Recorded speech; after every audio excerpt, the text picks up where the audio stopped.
नमस्कार, बहुत स्वागत आप सभी का। आप देख रहे हैं म्हारो राजस्थान। आप सबके साथ मैं हूं प्रियंका राय। बुलेटिन की शुरुआत करेंगे बारिश से आई तबाही वाली खबर से।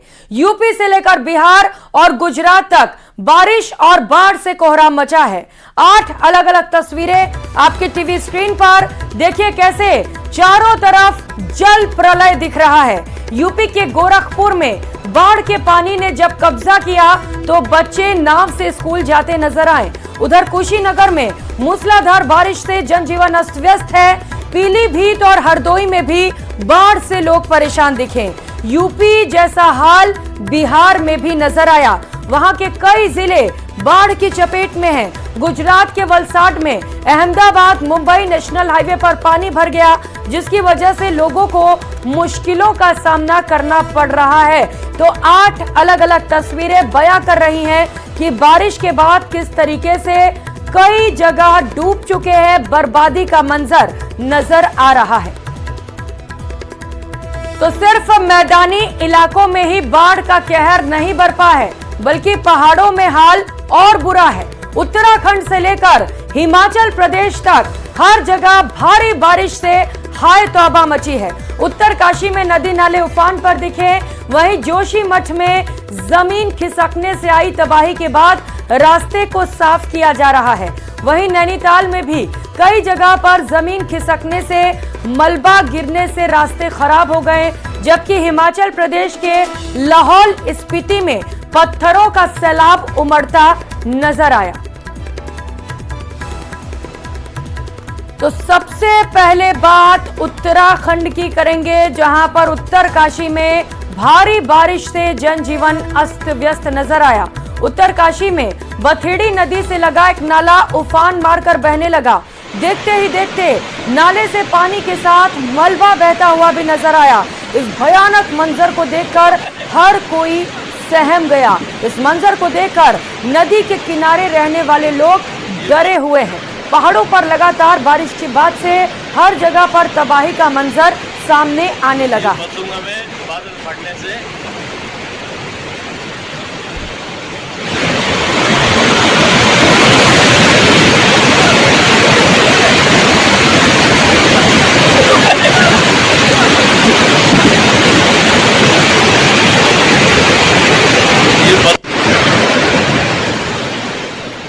तो मॉनसून आते ही क्या पहाड़ क्या मैदान, हर जगह त्राहिमाम मचा है।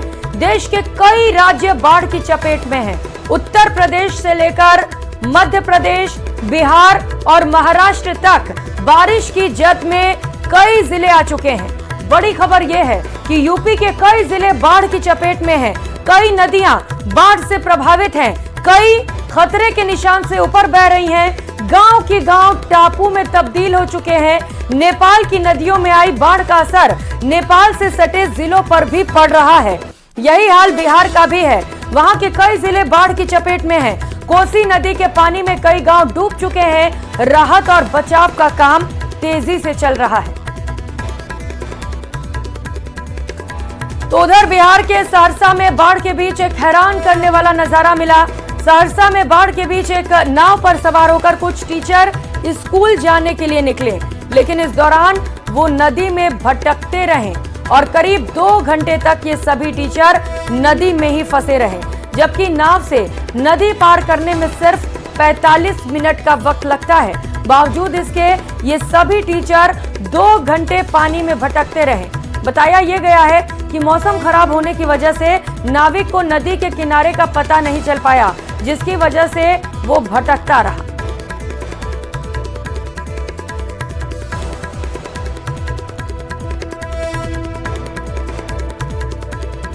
और बात गुजरात की, जहां पर कई जिले इस समय बाढ़ की चपेट में हैं। गुजरात के वलसाड से हैरान करने वाली तस्वीर सामने आई।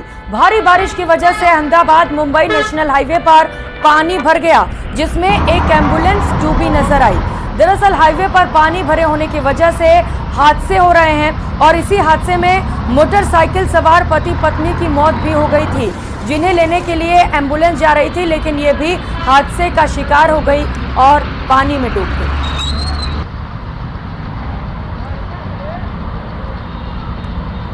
और इस बीच मौसम से जुड़ी एक बड़ी खबर सामने आ रही है। मौसम विभाग के मुताबिक दिल्ली में इस हफ्ते हल्की बारिश हो सकती है। मौसम विभाग के मुताबिक उत्तर प्रदेश और बिहार में भी बारिश की संभावना है। मौसम विभाग के अनुसार यूपी बिहार में अगले 4 दिनों तक मूसलाधार बारिश हो सकती है। आईएमडी ने पूर्वी से लेकर पश्चिमी यूपी में 16 जुलाई तक बारिश का अलर्ट जारी किया है, जबकि हिमाचल प्रदेश में अगले 3 दिनों तक झमाझम बारिश के आसार नजर आ रहे हैं। मौसम विभाग ने उत्तराखंड के 7 जिलों में भारी बारिश का ऑरेंज अलर्ट जारी किया है, जबकि 6 जिलों में बारिश का येलो अलर्ट जारी किया गया है। यानी कि अभी राहत बारिश से नहीं मिलने वाली है, कई जगहों पर मूसलाधार बारिश देखी जा सकती है।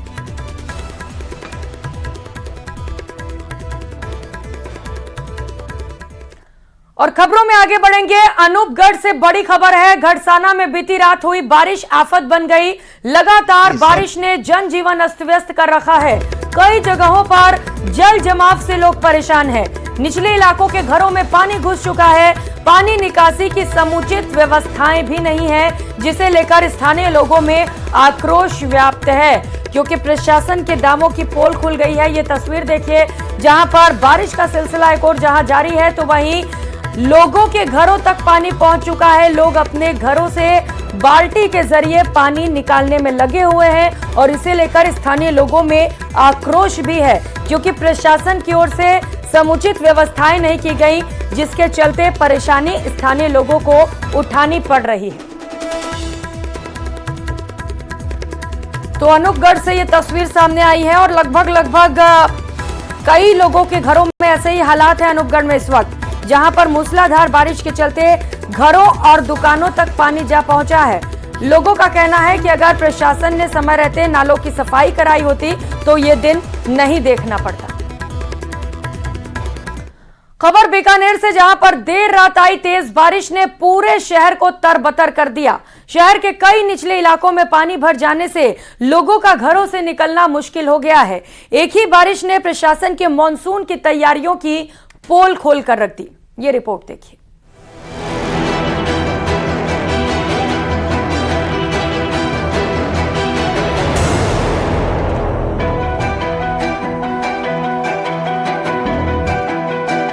चारों तरफ लबालब पानी और परेशान होते लोग। ये मंजर है बीकानेर का, जहां पहली बारिश ने शहर को तरबतर कर दिया। शहर के निचले इलाकों में पानी भर गया है, जिसके चलते लोगों का घर से बाहर निकलना मुश्किल हो गया है। बीकानेर में देर रात आई तेज बारिश ने पूरे शहर का माहौल बिगाड़ कर रख दिया है और निचले इलाकों में कई क्षेत्रों में पानी भरा है, तो उसके साथ साथ जो शहर के मुख्य मार्ग हैं उन पर भी पानी भरा हुआ पड़ा है। और इस तेज बारिश के चलते सूरसागर झील की एक दीवार भी गिर गई है। बारिश के चलते सड़क भी क्षतिग्रस्त हो गई है। शहर की नगर निगम, पीबीएम अस्पताल, रेलवे स्टेशन समेत कई जगहों पर पानी भर गया है। आरोप है कि लोगों ने कंट्रोल रूम में फोन किया, लेकिन फोन सुनने वाला कोई नहीं मिला। बीकानेर प्रशासन एकदम झूठे थोथे दावे कर रहा है साहब। कहीं पे भी सरकारी अधिकारी या सरकारी कर्मचारी एक मौजूद ही नहीं है साहब। चारों तरफ पानी भरा इकट्ठा हो रखा है। सूरसागर की दीवार गिर गई, गिन्नानी के अंदर पानी भरा पड़ा है, हनुमान हत्या के अंदर पानी भरा गया, गंगा शहर के अंदर करंट आ गया, बच्चों के सब कहां बताएं आपको। चारों तरफ पानी भरा, प्रशासन एक थोथे दावे कर रहा है साहब। बारिश से सड़कों पर पानी के तेज बहाव से सूरसागर झील की एक दीवार ढह गई। इस झील पर प्रशासन ने लाखों रुपए खर्च किए हैं, लेकिन पानी की निकासी न होने के चलते इसकी गुणवत्ता की पोल खुल गई। मानसून से डील करने के लिए हमें इक्विपमेंट चाहिए, मड पंप्स एक्सेट्रा, जहाँ कोई वाटर लॉगिंग के इश्यूज आते हैं, नालों की सफाई, इन सब का एक बार रिव्यू कर लिया गया है। हमारी जो सिविल डिफेंस या रिलीफ से रिलेटेड फोर्सेज हैं उनको भी एक्टिवेट कर दिया गया है। और कहीं पर भी मतलब ऐसा कोई हमारा कंट्रोल रूम सेटअप है और मानसून से रिलेटेड जो भी तैयारियां थी उनका एक बार अवलोकन कर लिया गया। तेज बारिश के चलते कलेक्ट्रेट में कई पेड़ गिर गए, वहीं कई सड़कों पर सीवरेज के गड्ढों ने लोगों की परेशानी बढ़ा दी। प्रशासन, नगर निगम और यूआईटी की लापरवाही के चलते शहर का ड्रेनेज सिस्टम पूरी तरह से खराब नजर आ रहा है, जबकि प्रशासन ने मॉनसून की सभी तैयारियों को पूरा करने का दावा किया था। जबकि जिला प्रशासन की तरफ से मानसून को लेकर पूरी तैयारियों के जो दावे किए जा रहे थे उन दावों की पोल जरूर खुल गई है और जगह जगह पानी भर जाने से जो लोग हैं शहर के वो परेशान हैं। देखने वाली बात यह है कि अब इन लोगों को परेशानी को लेकर प्रशासन किस तरह से इन्हें अब इस पानी से निजात दिलवाता है। बीकानेर से न्यूज़ 18 के लिए विक्रम जागरवाल। खबर कोटा से है, जहां पर कोटा नगर निगम की ओर से कोचिंग इलाके में बिना सुरक्षा इंतजाम के चल रहे हॉस्टल्स और मल्टी स्टोरिंग बिल्डिंग को चिन्हित कर उनको नोटिस जारी किया जा रहा है। कोटा नगर निगम दक्षिण और उत्तर की अग्निशमन विभाग की ओर से अब तक 2500 बिल्डिंग संचालकों, हॉस्टल संचालकों और पीजी संचालकों को नोटिस जारी किया जा चुका है। बिल्डिंग्स में फायर सेफ्टी उपकरण नहीं होने और सुरक्षा के इंतजाम नहीं होने पर कार्रवाई की जा रही है। कोटा उत्तर दक्षिण दोनों अग्निशमन सेवा के जो अधिकारी कर्मचारी सभी को बिल्कुल टीमों को सर्वे करने के लिए लगा रखा है। दोनों पूरे नगर निगम, दोनों उत्तर नगर निगम क्षेत्र में जितने भी बहुमंजिला भवन है, रिहायशी है या आपके कमर्शियल है, हॉस्टल है, हॉस्पिटल है, सभी को नोटिस इशू कर रहे हैं। खास तौर पर हमने हॉस्टल्स पे ज़्यादा फोकस कर रहे हैं क्योंकि वहाँ पे बच्चे रहते हैं, तो वहाँ पे नियम अनुसार जो भी अग्निशमन यंत्र उपकरण स्थापित हो, तो दोनों नगर निगम मिला के हमने 2500 नोटिस सर्वे किए हैं। अश्लील वीडियो बनाकर सालों तक अस्मत से खिलवाड़, और ऐसा एक दो लड़कियों के साथ नहीं बल्कि कई लड़कियों के साथ होने की बात कही जा रही है। 2 लड़कियों की शिकायत पर एक आरोपी अरेस्ट हो चुका है और बजरंग दल झालावाड़ के पनवाड़ की इस घटना को अजमेर कांड की पुनरावृत्ति बता रहा है। यह रिपोर्ट देखिए।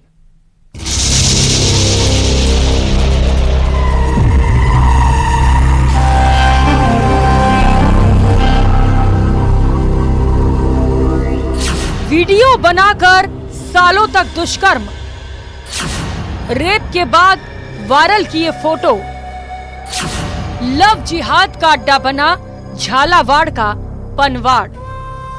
एक सुनियोजित षड्यंत्र लव जिहाद के तहत ये हो रहा है और जिस प्रकार से राजस्थान सहित आसपास के पड़ोसी राज्यों से युवतियों के साथ ऐसा हो रहा है, ये निश्चित रूप से अजमेर ब्लैकमेल कांड से जुड़ा हुआ है। बजरंग दल बता रहा अजमेर कांड की पुनरावृत्ति। देखिए, जिस प्रकार से अजमेर ब्लैकमेल कांड हुआ था, लगभग 250 गैर मुस्लिम युवतियों के साथ इस प्रकार का कांड हुआ था, वही ब्लैकमेल कांड दोबारा दोहराया जा रहा है। ये पनवाड़ के अंदर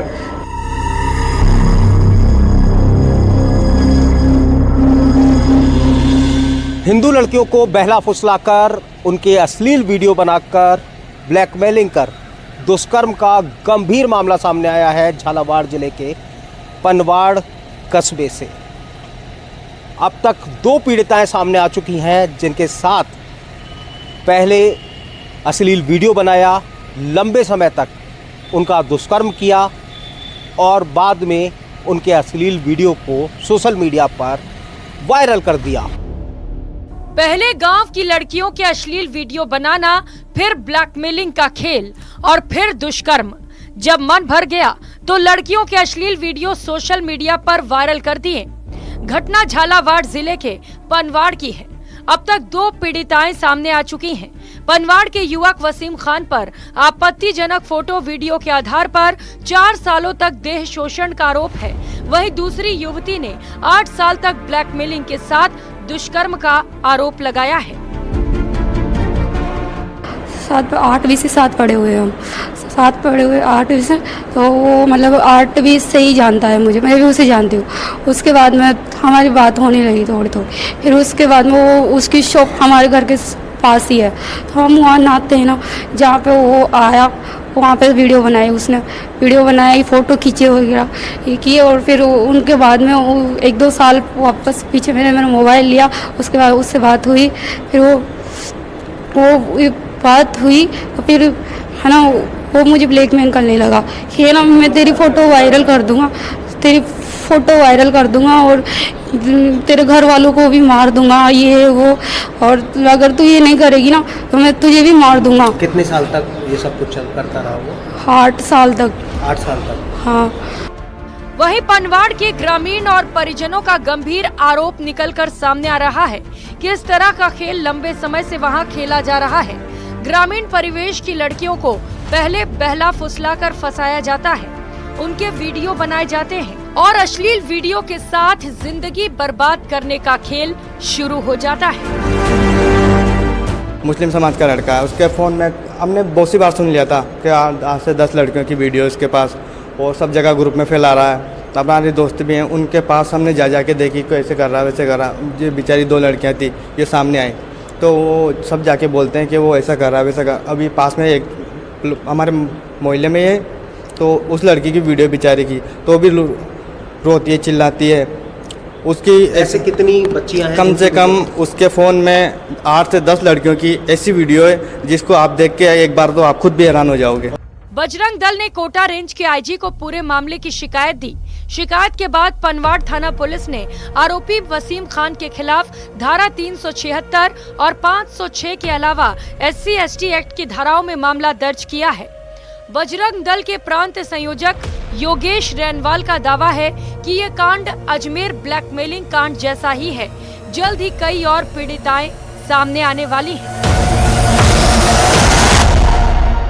जब ये बच्चियां नाबालिग थी, छात्राएं थी, पढ़ाई करती थी, तब से लेकर लगातार इनको ब्लैकमेल किया जा रहा है। इनके फोटो वीडियो इस प्रकार की आपत्तिजनक बनाकर उनको सोशल मीडिया पे डालना, जान से मारने की धमकी देना, इस प्रकार का कुकृत्य लगातार किया जा रहा है। अभी 2 बालिकाएं हमारे सामने आई है। निश्चित रूप से और बालिकाएं जिनके साथ भी हुआ है वो एक एक करके सब सामने आने वाली है। तो ये एक बहुत बड़ा ब्लैकमेल कांड है। जहां पनवाड़ थाने में एक पीड़िता की शिकायत पर मामला दर्ज हो चुका है, वहीं दूसरी ओर पीड़िता ने कोटा रेंज के आईजी से न्याय की गुहार लगाई है। अभी एक परिवाद पेश किया था, एक बालिका है झालावाड़ जिले की, उन्होंने एक परिवाद पेश किया है। उस परिवाद पे मुकदमा दर्ज करने के निर्देश दिए हैं और शीघ्र जो आरोपी है उसके खिलाफ कार्रवाई की। बजरंग दल का आरोप है कि कई और पीड़िताएं हैं जो जल्द ही सामने आने वाली हैं। वहीं अब तक सामने आए दोनों मामलों में लव जिहाद का फिलहाल कोई मामला बनता नहीं दिख रहा है। वैसे झालावाड़ एसपी हर एंगल से जांच की बात कह रही हैं।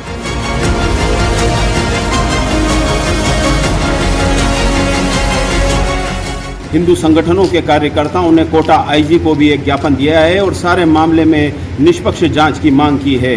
वीएसपी कार्यकर्ताओं की शिकायत के बाद आईजी के निर्देश पर झालावाड़ पुलिस भी सक्रिय हुई है और तुरंत युवक को हिरासत में लिया गया है। साथ ही पनवाड़ पुलिस युवक से पूछताछ कर रही है। इस सारे मामले में आगामी दिनों में कई और खुलासे होने की भी उम्मीद है। तरुण शर्मा, न्यूज़ 18 झालावाड़। तो वहीं कोटा के श्रीनाथपुरम इलाके के एक अपार्टमेंट में साफ सफाई कर लौट रही एक महिला लिफ्ट में फंस गई। करीब 45 मिनट तक वो मदद के लिए चिल्लाती रही, लेकिन जब मदद मिली तब तक हादसा हो गया। ये रिपोर्ट देखिए।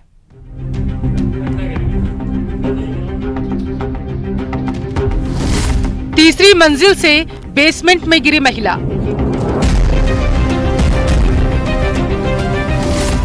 पैंतालीस मिनट तक लिफ्ट में फंसी रही। बचाने की कोशिश में स्टूल से फिसला पैर। कोटा के श्रीनाथपुरम इलाके की ये वही बिल्डिंग है जिसमें रुक्मणी साफ सफाई का काम करती थी। हादसे के वक्त वो काम से घर लौट रही थी। अचानक लाइट चली गई। महिला 45 मिनट तक लिफ्ट में ही फंसी रही। तकरीबन 45 मिनट बाद बिल्डिंग के लोगों को रुक्मणी के लिफ्ट में फंसने का एहसास हुआ, जिसके बाद मदद के लिए बिल्डिंग की महिलाएं इकट्ठा हो गई। कोटा के श्रीनाथपुरम इलाके के इसी अपार्टमेंट की इसी लिफ्ट में चली गई एक महिला की जान। 3 मंजिला ऊंचाई से महिला लिफ्ट के बेसमेंट में जा गिरी और वहां गिरने से उसकी मौत हो गई। ये फिलहाल अपार्टमेंट का 3रा फ्लोर और यहाँ से ही महिला बेसमेंट में जाकर के गिरी। आपको बता दें कि बीच में लिफ्ट की लाइट चली गई थी। लाइट जाने के बाद में महिला 45 मिनट तक चीखती चिल्लाती रही। उसके शोर को सुन करके जो अपार्टमेंट के लोग हैं वो इमरजेंसी चाबी लेकर के लिफ्ट के गेट को खोला और इसके बाद में महिला को उतारने के लिए स्टूल लगाया गया और जब वो स्टूल फिसला तो वो महिला सीधी बेसमेंट में जाकर के गिर गई और इलाज के दौरान उस महिला की मौत हो गई।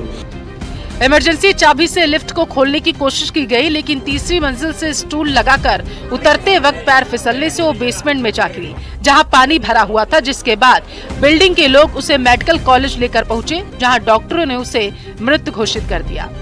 ये की से जो इमरजेंसी लॉक होता है वो खोलकर उनको संतुष्ट करने की कोशिश करेगी, घबराए नहीं आप, और अभी आ जाएगी लाइट 2 से 2.5 घंटे बाद आई पूरे कोटा क्षेत्र में, जैसे कि आप सबको पता है। आई 2-2.5 घंटे बाद। ये खोलने के बाद जैसे ही इसको खोला, उनको बोला कि आपको वेंटिलेशन, पानी की बोतल वगैरह सब दी उनको कि आप आराम से बैठो, लेकिन वो हड़बड़ाहट में, घबराहट में नहीं, मेरे को सांस नहीं आ रही है, ऐसा हो रहा है, वैसा हो रहा है, उस चक्कर में उन्होंने बोला मेरे को तो कैसे भी बाहर निकालो आप। तो सारी महिलाओं ने, जैसे कि मर्द कोई भी नहीं था पूरी बिल्डिंग में, सारी महिलाओं ने प्रयास करके जैसे तैसे कि आप ऐसे आओ वैसे आओ, ऐसे करने की कोशिश, बहुत प्रयास करा। अंदर उनको स्टूल भी दिया कि आप इस पे बैठ जाओ आराम से, कोई दिक्कत नहीं है। उन्होंने स्टूल का उपयोग करके उन्होंने बोला आप बाहर रखो, अगर अपन यहाँ पर लिफ्ट को फंसती है तो डोली की तरह एक तरीके से ये काम करती है, अगर जैसे अपन डोली फांदते हैं ना, वैसे प्रयास करने की 4th फ्लोर पे करी उन्होंने कोशिश, वहाँ से वो नहीं आ पाई। तो जो बीच में फंसी हुई थी, तो यहाँ पर लिफ्ट थी, तो उन्होंने यहाँ से यहाँ कूदने की कोशिश की। सूचना मिलते ही मृतका के परिवार वाले मौके पर पहुंचे, जिन्होंने मकान मालिक पर पूरे मामले को छिपाने का आरोप लगाते हुए आरकेपुरम थाना पुलिस से कार्रवाई की मांग की। लेकिन जिस तरीके से पहले लिफ्ट में 45 मिनट तक फंसे रहने और फिर स्टूल के सहारे बाहर निकालने की कोशिश में हादसा हुआ, उसमें कहीं न कहीं बड़ी लापरवाही साफ नजर आ रही है कि ये तीसरे फ्लोर की लिफ्ट किस तरह से लिफ्ट अटकी और जिसके बाद में इमरजेंसी डोर खोला गया अपार्टमेंट के तमाम लोगों की तरफ से, महिलाओं की तरफ से, और महिला ने बाहर जंप लगाने की कोशिश की, लेकिन वो सीधा स्टूल स्लिप होने के साथ में नीचे चली गई और बेसमेंट में जहां पानी भरा हुआ है ग्राउंड फ्लोर तक चली गई। और ऐसे में मौके पर ही जो इलाज के दौरान जो महिला है उसकी मौत हो गई। हिमांशु मित्तल, न्यूज़ 18 कोटा। मिलावटियों के खिलाफ खाद्य सुरक्षा विभाग का अभियान लगातार जारी है, लेकिन मिलावटखोर अब भी बाज नहीं आ रहे हैं और आए दिन खाद्य पदार्थों के नाम पर जहर बेचने के मामले सामने आ रहे हैं। पेश है एक रिपोर्ट।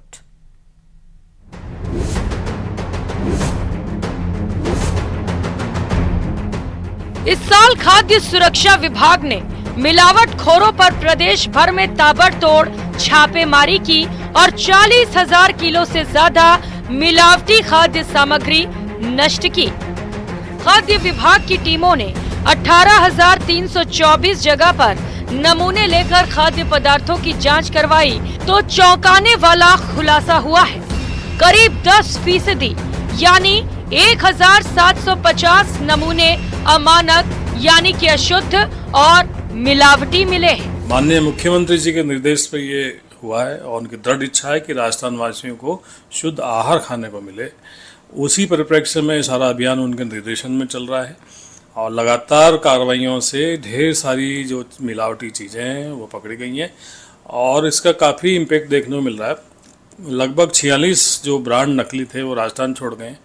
गुजरात और हरियाणा के जो नकली बनाने वाले व्यापारी थे उन्होंने राजस्थान में अपना माल भेजना बंद कर दिया है।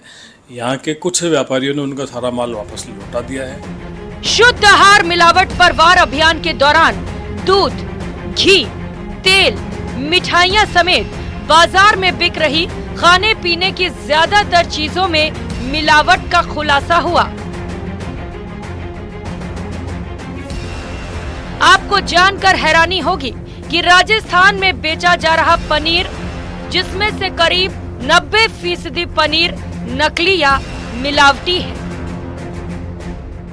मिलावट को लेकर के बड़ी खतरनाक है चीज़ें तो, लेकिन राजस्थान सरकार के आला अधिकारी CS हों, चाहे हमारी ACS Shubhra ma'am, commissioner Iqbal साहब, इनकी दृढ़ इच्छा शक्ति है, CM साहब की दृढ़ इच्छा शक्ति है, तो बड़ी गंभीर स्थितियाँ हैं कि पनीर तो लगभग जैसे नकली ही आने लग गया है। सपरेटा दूध से वो बनाया जाता है। 90% पनीर की सप्लाई नकली पनीर की है। घी की बड़ी खेप जो शुद्ध देसी घी लिख करके बेचा जा रहा है वो मिल रहा है। D-Mart जैसी जगह पे भी इन्होंने नक्कालों ने अपना माल खपा दिया है। पिछले 6 महीने में खाद्य सुरक्षा विभाग ने मिलावटियों के खिलाफ 1996 मामले कोर्ट में फाइल किए हैं। इनमें से 1,344 मामलों में फैसला हो चुका है। कोर्ट ने मिलावटखोरों पर कुल 4 करोड़ 70 लाख रुपए का जुर्माना लगाया है।